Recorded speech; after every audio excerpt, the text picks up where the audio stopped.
This woman wants to lose weight. The nurse tells her that she only needs 1 jar to lose 10 pounds. It's a Chinese method of weight loss, and it's popular with many stars. The girl is not particularly trusting as she lies face down. The nurse places jars on her one by one. Immediately after, she opens her mouth wide open and sucks all the fat out of the woman's body.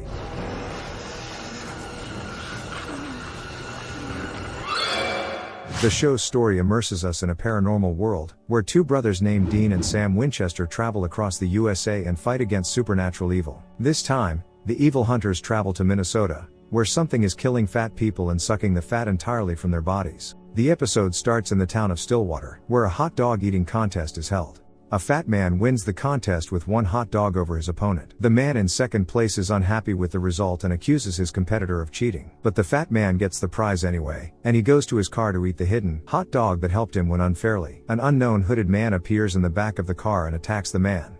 Like a vacuum cleaner, he sucks the fat man's fat until he completely drains his body. The news of the mysterious death of the fat man from Minnesota reaches the Winchester brothers. They learn from the internet that the man lost 100 kilos of weight during his death, which leads the brothers to believe in the involvement of otherworldly beings. Under the guise of FBI agents, they go to the Minnesota Department of Investigation to find out more information about the circumstances of the murder. An autopsy reveals that the victim's internal organs are damaged as if all life has been sucked out of him. A female sheriff tells the Winchesters that the man had been active in eating contests and never missed a contest. His arch rival was a guy nicknamed Skinny Jim. The victim was the only one Jim couldn't beat in Stillwater, so he immediately fell under the suspicion of the cops. However, he has an alibi. Numerous witnesses confirm that they saw him in the dining room at the time of the murder. The Winchesters decide to interrogate Skinny Jim themselves to ensure he is innocent. He's not particularly upset about his rival's death and is sure he got what he deserved. Dean draws attention to the magical artifacts on the shelves behind the man. Jim explains to the brothers that these are the talismans of his wife, Mala, who is of gypsy descent. Without talking, the brothers test Mala for any connection to evil forces. While Dean distracts Jim with questions about the contest, Sam discreetly sneaks into the couple's bedroom to find evidence. He notices an unusual pouch on the bedside table and takes it with him to examine. Once they're done looking for evidence, the brothers leave Jim their card in case he remembers anything else about the day of the murder. Inside the pouch, the Winchesters find human hair and various magic items. Sam finds on the internet that gypsies commonly use such bags to cast spells. The brothers decide that this is how Mala helps her husband eliminate the competition.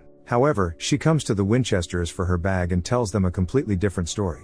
As it turns out, Mala loved the victim and had been cheating on her husband with him for years. Despite his being overweight, it was only with him that she could feel loved. Mala wanted to help her lover win the contest so that she could divorce her husband, so she cast a spell on him, hoping that after that, she could leave with her lover to another state. The Winchesters realize they've got the wrong suspect and need to look elsewhere for the supernatural trail. Meanwhile, a woman works out late into the night at a local gym to lose weight before her wedding. When she finishes, she gets on the scale to check her results. Suddenly she hears strange noises and looks around to see where they are coming from. The killer attacks his victim again from behind and knocks her to the ground. The last thing she sees before she dies is some creature crawling under her clothes and sucking the life out of her, deflating her body like a balloon. The next day, the Winchesters arrive at the scene. This time they manage to examine the corpse and notice a big red stain on the dead woman's body, like a mark from a suction cup. They learn from the police officer that the murdered woman had also lost several dozen pounds at the time of her death. Dean interrogates the trainer who was supposed to be closing the gym last night. In tears, she blames herself for leaving work early and being unable to save her client. When she turns around to get a tissue,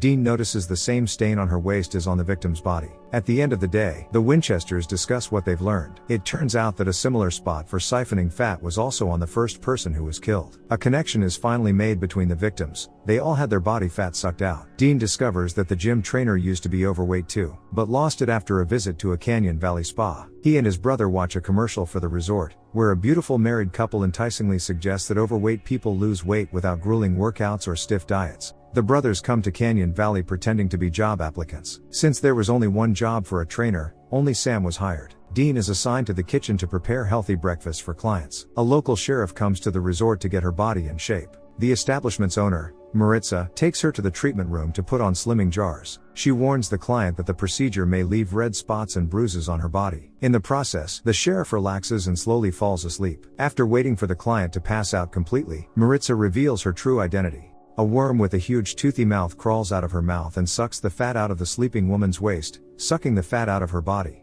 The older Winchester is constantly scolded in the kitchen for not doing a good job. Angry and hungry, Dean decides to steal the pudding meant for the spa's customers. While no one is watching, he eats the treat and immediately regrets it. He begins to lose touch with reality and faints. In the meantime, Sam conducts his first yoga practice, which the clients aren't thrilled about. As the resort guests get into a dog pose, he notices that each has red marks on their backs. After training, Sam gets a call from Dean, half dead, asking him to save him. The younger brother finds Dean in a food warehouse, telling him that he has been poisoned with something. Furious, Sam interrogates the cook and discovers that the pudding has special additives to speed up his metabolism. Dean gradually comes to his senses and examines the jar of additives more closely. He informs his brother that they are not supplements but strong sleeping pills added to the customer's food.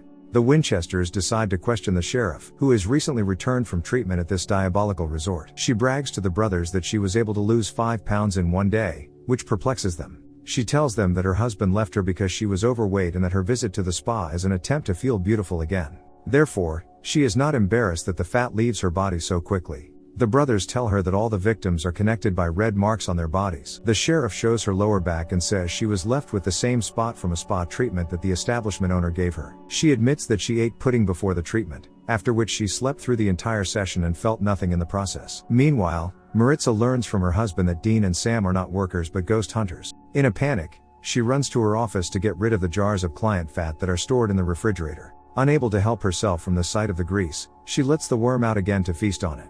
Dean finds her and arranges an interrogation. Maritza tells the older Winchester her story. She is Pistico, a Peruvian creature that feeds on human fat. She assures the hunter that she did not kill anyone but rather parasitized human bodies. She and her husband opened Canyon Valley so that people could lose excess weight and she could freely obtain food from them. She admits that her brother Alonzo, who works as a cook at the resort, may be behind the killings of overweight people. Meanwhile, Marika's husband finds her brother and orders him out of the establishment before he ruins their family business. Mocking Alonzo, he tells him that his sister doesn't want to see him anymore. This causes him to become enraged, and he kills his brother-in-law. Sam finds the man's bloody corpse and informs Maritza. In tears after her husband's death, Maritza tells the Winchesters the whole truth about Alonzo. She left Peru with her brother, hoping for a better life in which they would not be monsters. They agreed to coexist peacefully with ordinary people and only eat enough fat to satisfy their hunger. But Alonzo did not like the idea of dividing his food into portions, and gradually he began to lose control of his actions. Once, during a routine spa treatment, he almost killed a client. After that, Alonzo was transferred to work in the kitchen to limit his contact with people. But the more Maritza forbade her brother, the more he felt hungry and angry. Soon he was entirely out of control and began killing ordinary people. To end the brutal murders of innocents, Maritza reveals that her brother may be hiding in the basement from the Winchesters. Armed with flashlights and silver knives, the brothers descend into the basement. Along the way, they find empty grease cans and the corpse of one of the cooks. Sam notices bloody footprints and moves forward faster than his brother. Alonzo throws a cabinet over him and piles it on top of him. He releases a worm from his mouth, trying to stick to Sam, but he throws it aside.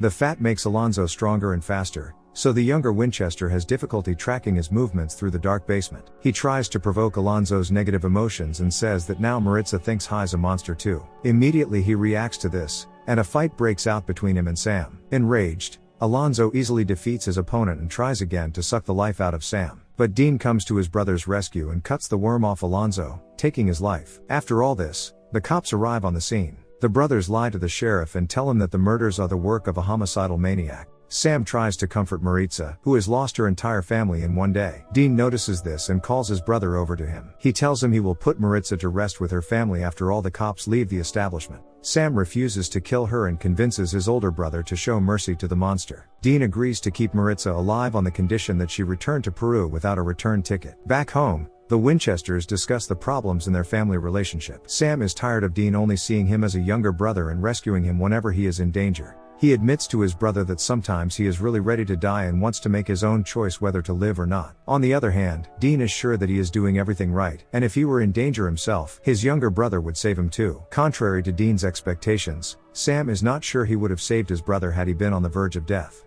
A heavy pause hangs between the Winchesters, and Sam leaves Dean alone. That's all. Thanks for watching. Give this video a like, and let us know what movie you'd like to see next. See you soon.